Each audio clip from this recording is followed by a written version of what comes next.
you're the president right now of the Suchitoto Sister City organization, and what does this mean to your organization and to the folks down in Suchitoto? Well, I have to tell you, a person that could probably help answer that is Bob Greninger. Sushi Toto has gone through many difficult times over the last few years, and they're not a rich country, and this will definitely help them with transporting people. Bob, what do you think? Well, having been to Suchitoto last March, we saw the need for an ambulance, one of the many things that they need. So this will fill that void. They're a rather poor city in a poor country, and so this will be a big asset to them and help a great deal. So we will add this to the things we're doing for Suchitoto, along with the reconstruction of the city children's park. It's called Prescott Park in Suchitoto, and taking the ambulance down will certainly add to our abilities to help them.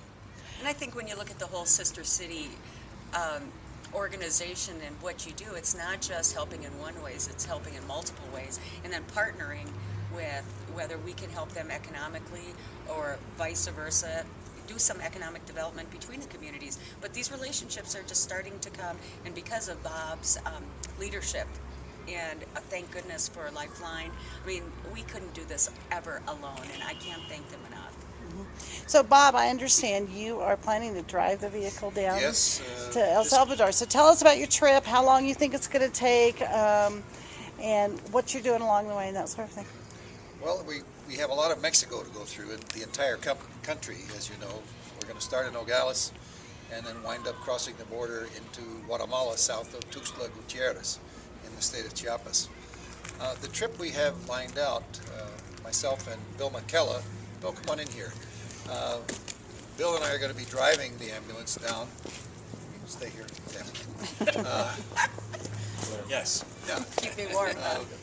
Anyway, we're going to be leaving here and stopping in some of the most beautiful and picturesque colonial cities in Mexico. We're going to take advantage of the opportunity to do this. We figure that we'll be on the road at least 12, 13 days.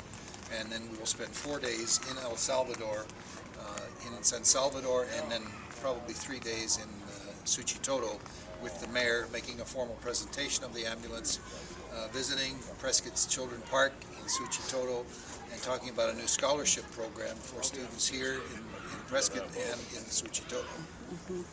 And so tell me some of the cities and towns you're going to visit on the way. Well, cities that people would be interested in, I think, would be Mazatlan. After we leave Nogales, we'll stop in Guaymas, then Mazatlan, Durango, Guanajuato, San Miguel de Allende, Puebla, Oaxaca, and then Tuxtla Gutierrez, and then across the border into Guatemala, and spend a day or so in Antigua, and then arrive in El Salvador probably around the 23rd or 24th. So it's quite a long trip, about 3,000 miles.